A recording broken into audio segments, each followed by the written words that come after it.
Okay, so we're high probability traders, right? That's a given. We want to trade high probabilities. We want high pops. We want, an ability to manage, more winners and losers. I mean, this is all basic stuff from a tasty standpoint.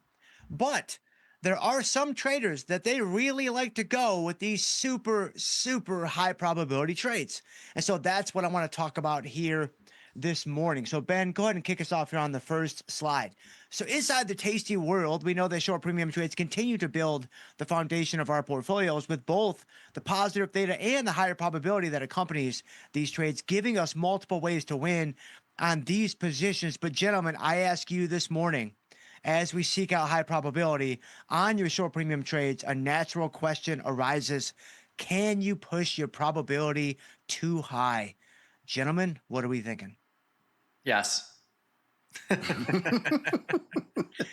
But it's not for reasons that you might think. The plot thickens. Yeah. Okay. Please tell us more. Well, no, you tell us more. We don't want to spoil it. I was gonna say. I actually like hearing from you all before you guys see the direction I'm gonna go, because I think that makes for a more interesting. Because Mike brought up something great yesterday with the high basis, kind of on the in the money spreads, and then Jermal, you brought up the put call parity. I hadn't even really thought of that, and so then I get to share my thoughts. I think it's a good conversation. So let me know why. So you can, but not for reasons you think. Tell us more. Well, if we can pull up my platform really quick, I've got the E-mini futures pulled up here. Out in September. Let's actually go more near term. Let's go to the 30 days. Let's go middle of August, 30-day cycle. Let's scroll down. Yeah, this is what I was going to say. Let's go to the 5,500. So the 5,500 is 2,000 points out of the money in the E-minis. Very high probability that this expires worthless and you keep this $100 premium. You've got a $300,000 product that you're trading this in and a buying power of $2,300. So let's say I put this on and I'm like, yeah, I'm going to keep this. It's guaranteed. But what happens if we get a 1,000-point sell-off in the E-minis or even a 500-point sell-off in the E-minis? To synthesize this, we would have to go to the 6,000 strike or the 6,500. And what you see is a dramatic increase in buying power requirement, 500 points. If we sell off 500 points, let's do another 500 points, 6,500. A dramatic increase in buying power requirement, twice as much. So the problem is you could be selling 1, 5, 10 of these contracts with a very high probability of expiration success, but intra expiration success really relies on how much capital you've got, because the buying power requirement can really expand. And if you go below zero, now you're in a situation where even if this expires out of the money, you can't hold it.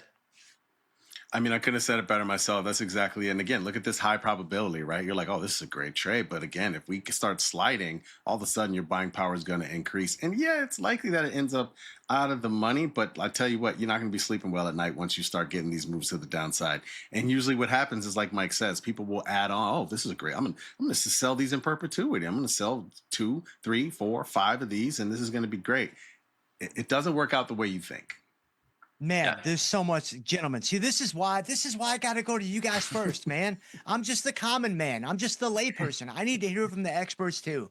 And so this is good stuff because Mike is 100% right. This does not have to go in the money in order for you to be feeling a significant amount of pain. And I think that is something that gets lost on a lot of traders. And I'm going to talk about that in a really specific way here in a second. But then number 2, Jermal, you just hit it on the nose.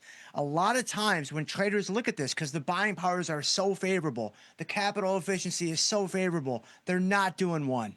They're doing 2. They're doing 4. They're doing 8.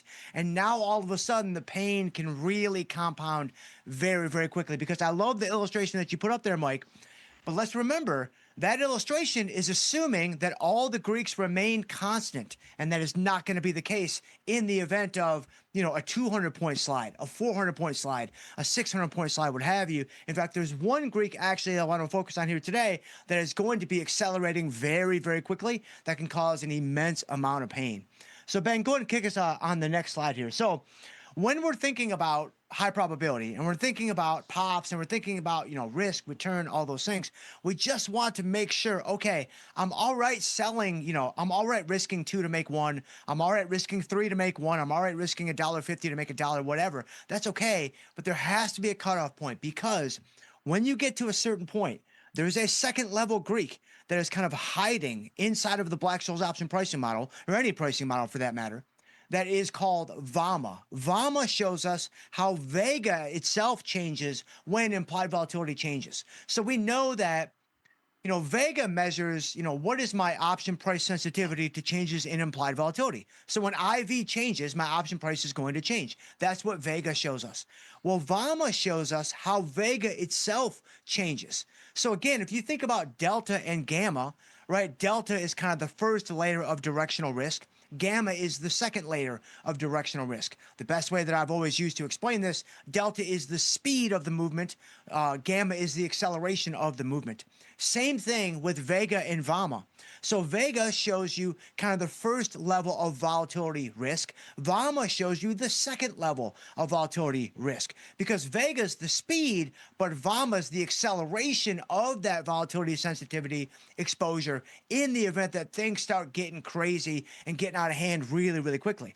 I mean, this is why we don't like to sell naked volatility. It's like, yeah, it's going to work 97 times out of 100, but those 3 times out of 100, like, it could be lights out. It could be game over. Like, volatility can double, it can go 50, 60% in a day, no problem. Well, when you have a super out of the money option, Ben, go to the next slide with the graph. If you have a super out of the money option, like a 5 delta, let's say. And Mike, I think the one you pulled up was even maybe lower than a 5 delta. Vomma is actually greatest. It peaks at the 5 delta marker on both sides of the option chain. So if you're looking at those 5 delta, those single digit delta guys, you look at them and they are super high probability and they are going to work a lot of the time. But man, you don't need that option to go in the money to be feeling immense amount of pain. You've got the buying power expansion. You've got the extreme Vomma exposure. And that's not even on the platform. Like, this is second level stuff that's kind of hidden, inside the weeds, if you will, that doesn't really show up on too many traders' radar. And so when you are in a situation where, and we've seen this a couple of times over the last, couple of years, where you get these huge volatility expansions and traders that have these deep out of the money options are like, man, why am I getting hurt so badly? It's because you have a myriad of factors that are all converging at a singular point, and it all leads to the same thing: pain.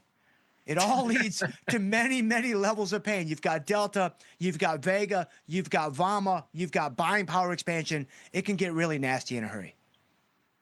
Yeah, I think that is hitting the nail on the head. And to your point, we don't have Vomma on the platform, but we do have implied volatility percentage of the option itself. And I think that kind of wraps it all together. So like, yes, we actually were looking at like single delta options, but the 6,500 here has a delta of 4, close to 5. But if you look at implied volatility of the option itself, you will always see this. You'll see at the money options with a pretty low implied volatility.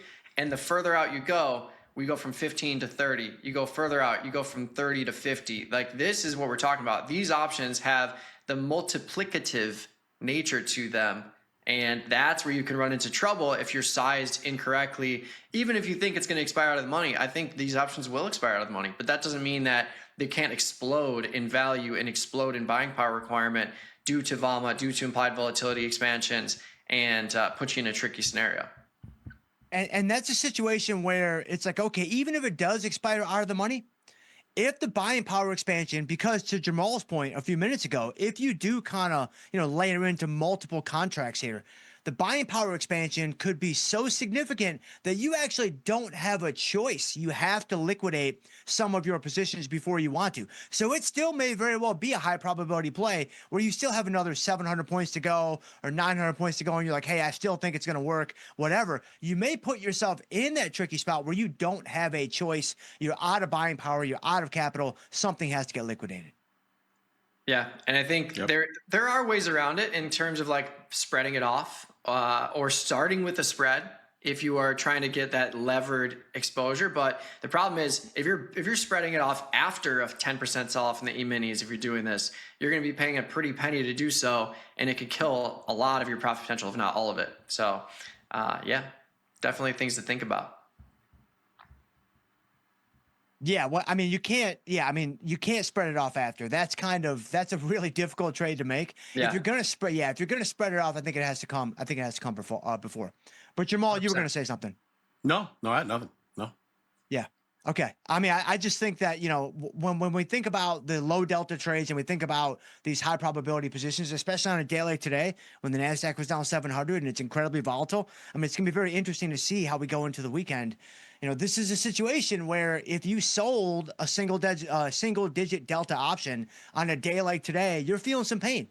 Like you're seeing that P&L just absolutely, bleed red on the screen for those positions. And again, if as long as you know what you're signing up for, you know what you've gotten yourself into, like, hey, you've got to do what you feel is best with your money. It's always, your decision. You are the judge, you are the jury, you are the executioner. But understand what you are getting yourself into, because I think it can be really, really surprising what's happening underneath the surface. And that's what we're trying to do. We're trying to make everybody aware of what is happening underneath the surface. 100%. Yeah. All right, let's get them a few takeaways, man. We'll get them to move on with their very interesting Friday in the market. A foundation built on short premium positions is a sturdy foundation for any active portfolio. Where having high probability trades as your baseline truly cannot be overestimated. But once other factors come into the analysis, it becomes clear that you certainly can have too high of a probability on your trades. You can have too much of a good thing, as they say.